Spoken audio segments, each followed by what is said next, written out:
So we're going to take a look at some keyword transformations at C2 proficiency level in English today. That's the first. This is the first purely English video I've made for a while, but I know what you're thinking. Some of you, you're like, where's the edgy cultural commentary and reaction videos that we're tuning in for? Well, you can't always get what you want, so especially on this channel.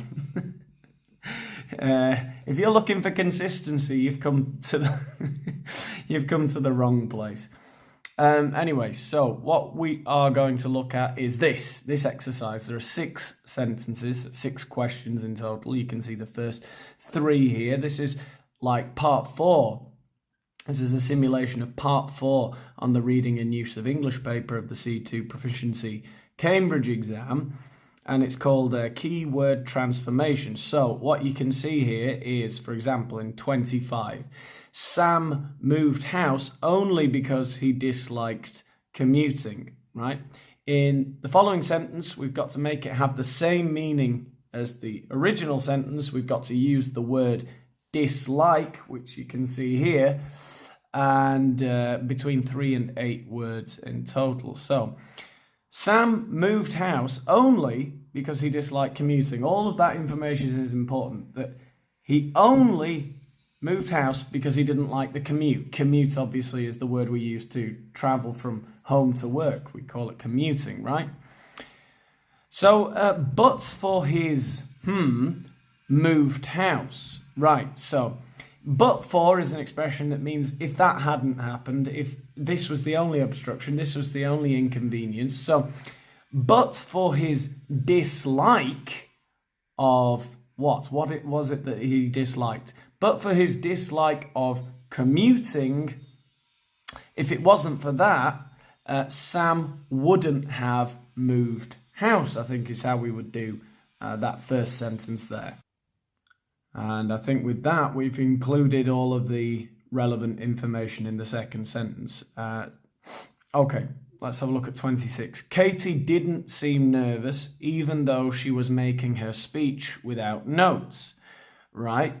So she didn't have any notes, but she wasn't nervous. It didn't matter. She winged it, right? So Katie sang, even though she was making her speech without notes. And the missing information is this, right? That she didn't seem nervous. So I think what we could say is that Katie showed no sign of nerves, or perhaps we could say showed no sign of being nervous, even though she was making her speech without notes. Yeah, she showed no sign. She didn't appear to be nervous. Like, she may have been nervous, but she didn't appear nervous. She didn't seem nervous, right? Yeah, I think we've got all the same information there. Okay, in 27, it says, the manager said he was extremely confident that his team could cope with the challenges ahead.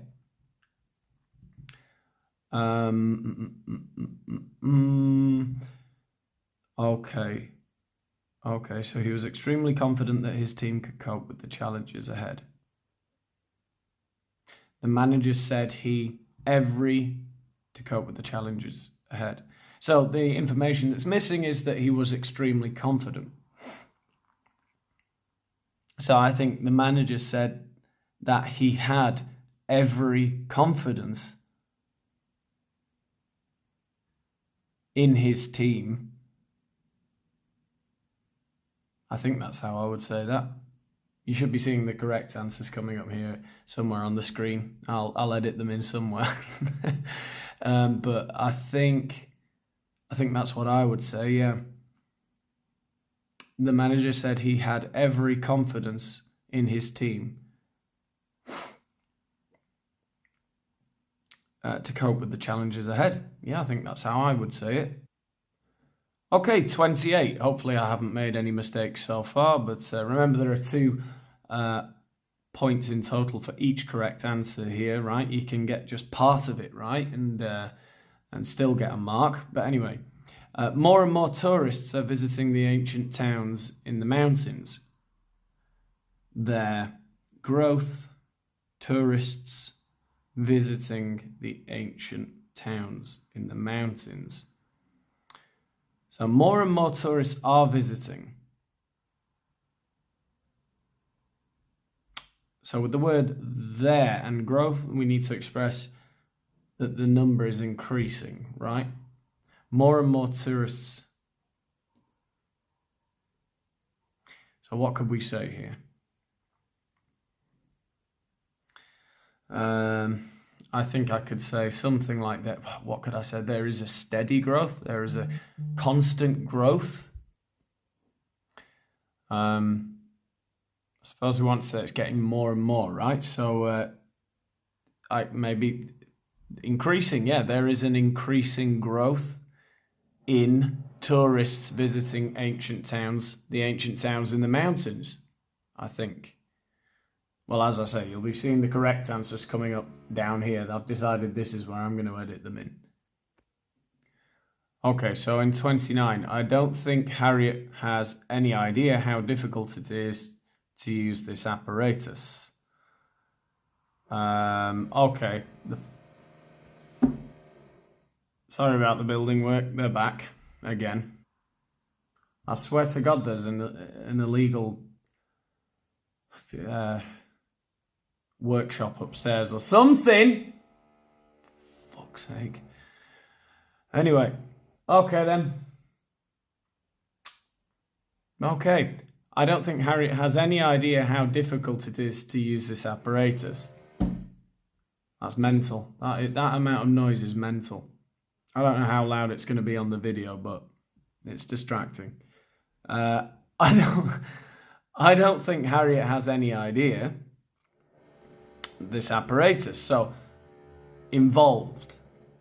Okay, she doesn't know how difficult it is. She has no idea how difficult it is to make videos while somebody's running an illegal sweatshop over their head. Fucking hell. It's gone on for 2 years. It's insane. Anyway. So, I don't think Harriet has any idea. And now the dog. Anyway, I can't even remember if I've said the answer or not now. So I think, I don't think Harriet has any idea of the difficulty involved in using this apparatus, right? She doesn't know how difficult it is to use this apparatus, this equipment. So I think she has...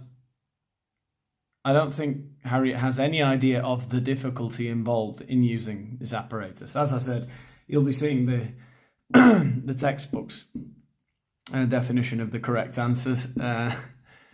I'm just putting what I think. I'm saying what I think. Hopefully I'm saying something very similar to what is appearing on the screen. Otherwise that would be embarrassing.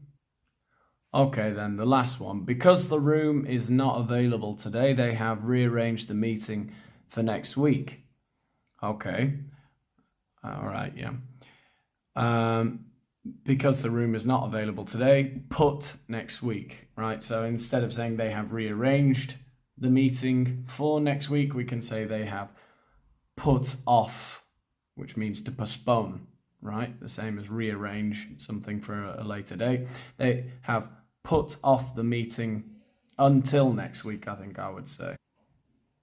Yeah, I think that's right, because I think you'd rearrange something for a certain time in the future, and then you would postpone something, you would put something off until a certain date. So I think they